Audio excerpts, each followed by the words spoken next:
Bonjour et bienvenue à tous. Là, on se retrouve et ça rigole pas. Ça rigole pas, c'est le chapitre 2. Ça y est, on y est, il est là et on va ouvrir la boîte ensemble. Ah, j'étais à 2 doigts de pas attendre, mais allez, j'ai réussi. On a un petit livret de règles. Je vais pousser un petit peu la lumière pour les reflets, sinon ça va être super enquiquinant. Hop, on arrête tout ça. Voilà. Ici, le livret de règles. Oh, on aura des pions connecteurs dans la boîte cette fois-ci. Bon, c'est pas un secret, hein, on le savait déjà, mais on verra du coup à quoi ça ressemble. Les pions investigateurs recto verso qu'on va pouvoir mettre dans les petites capsules, ça va être sympa. 224 cartes joueurs, 133 cartes scénario. À vos sleeves. Alors, ça on verra quand on va jouer. Je feuillette juste un peu pour vous montrer les illustrations. Il y en a quelques-unes. On va surtout après regarder un peu les cartes. Forcément, j'ai pas encore lu le livret de règles, je peux pas vous dire si on a des changements, quelque chose. On verra ça.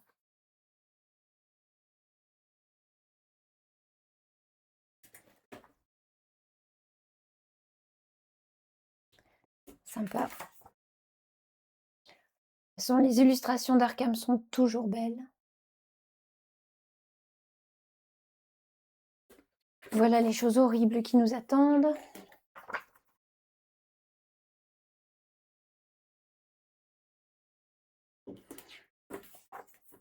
Alors, le livret de règles est un peu plus épais.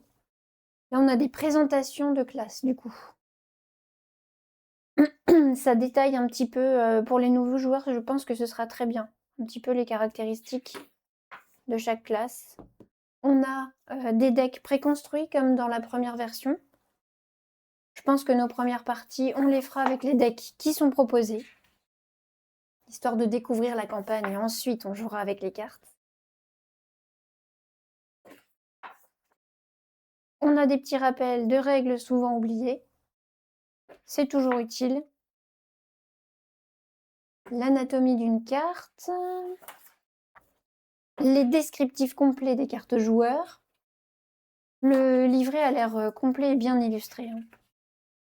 Là, on a des glossaires.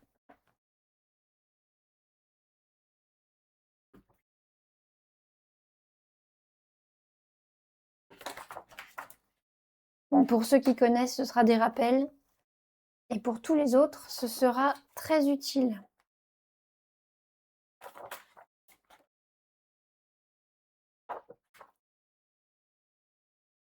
Et du coup, derrière, bien entendu, on a les mots-clés récurrents, les phases de jeu, les capacités déclenchées, et puis quelques rappels sur les tokens.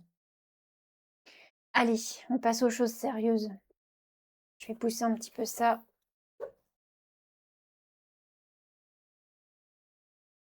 Comme d'habitude, le petit scalpel qui va bien.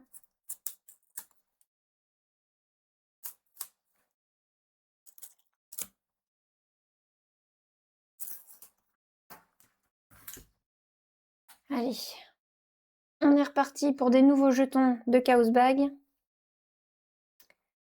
Celui qu'on n'aime pas, celui qu'on adore. Les jetons de ressources, le jeton de premier joueur. Et ici, on a du coup les jetons des classes.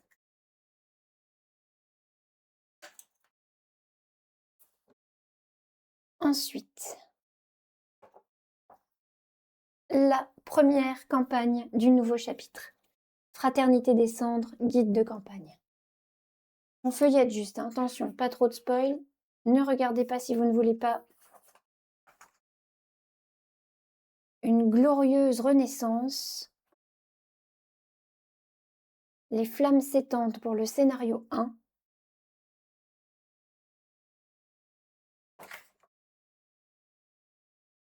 On a des règles de campagne avancée. Donc ça, c'est pour tout ce qui est expérience quand on va pexer nos decks.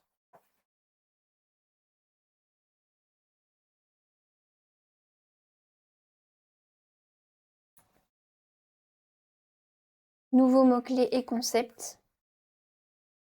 Le scénario 2, une vaste fumisterie. Je le laisse exprès de loin, hein, comme ça vous voyez les images, mais ça vous spoile pas. Et surtout, moi, je ne veux pas non plus être spoilée. Et le scénario 3, la reine des cendres. Une superbe image. Je vous la zoome un peu. Superbe.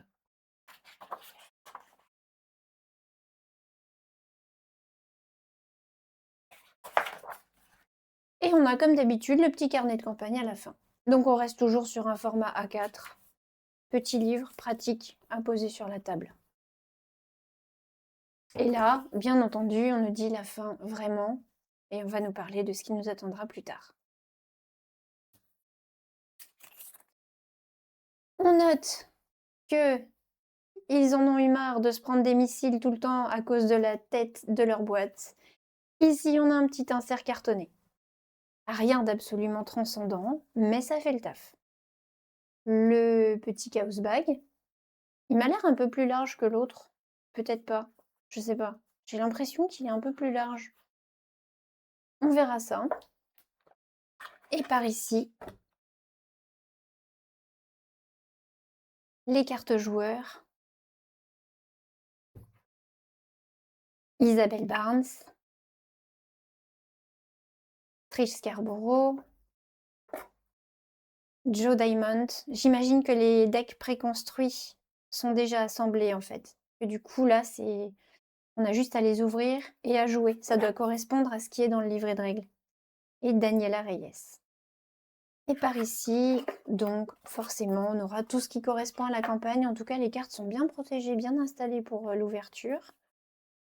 Et là, on a les scénarios, nos cartes investigateurs. Et attention, messieurs, dames, là, vous n'êtes pas prêts. Des intercalaires. Sérieusement, des intercalaires. Pour cette V2, on aura le droit à nos intercalaires déjà faits et on pourra ranger notre jeu. Ce sera super beau. Oh, mais que vois-je? Et en plus, pour les investigateurs, ils ont mis de la couleur. Voilà, ça y est. Ça y est, je fonds. Ça y est, je fonds. C'est nickel. Alors, au sujet des investigateurs, je vais vous montrer un petit quelque chose d'assez incroyable.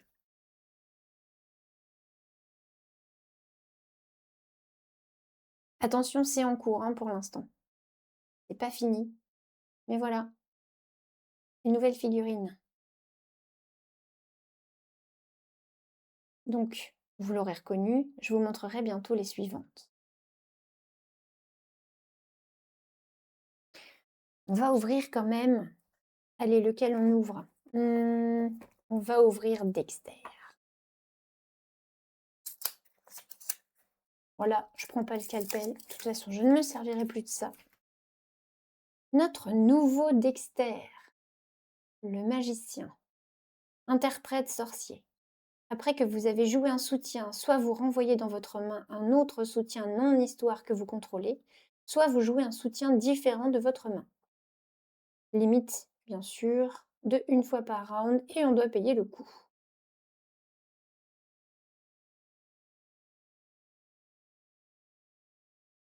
La construction de deck, on nous dit carte mystique, carte truand. Donc, c'est une boîte de base, mais on a tout de suite accès à une autre classe. Ça, c'est cool.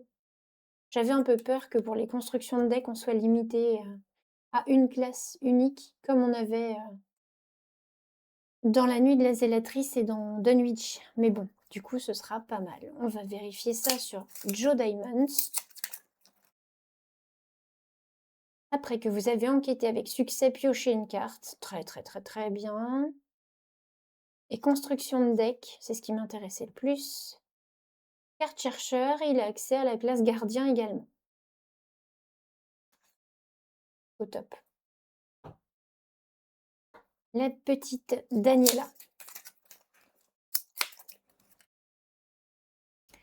Notre mécanicienne. Après qu'un ennemi a attaqué un investigateur dans votre lieu, combattez cet ennemi.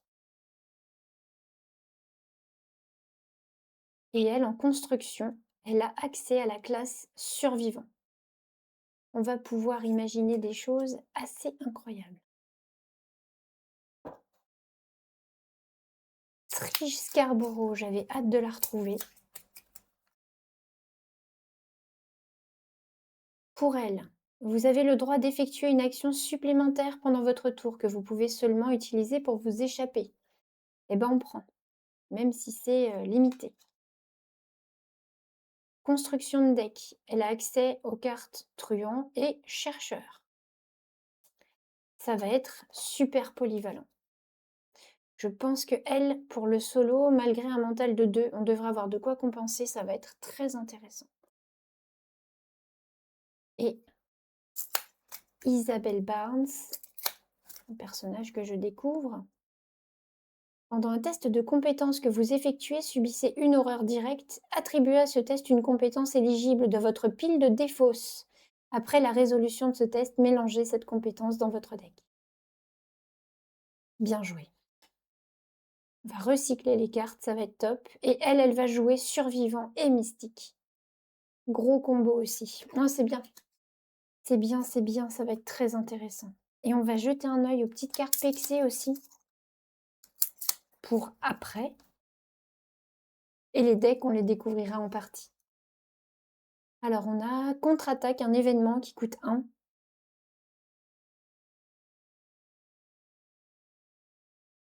Ouais, c'est bien, c'est sympa. Garde du corps. Il a 3 points de vie, 2 de santé mentale. Il peut se voir assigner des dégâts infligés à d'autres investigateurs dans votre lieu. C'est bien pratique ça. Et en plus, s'il est vaincu, il inflige 2 dégâts à un ennemi dans notre lieu. Je ne vais pas vous faire toutes les cartes maintenant parce qu'on verra tout ça en jouant.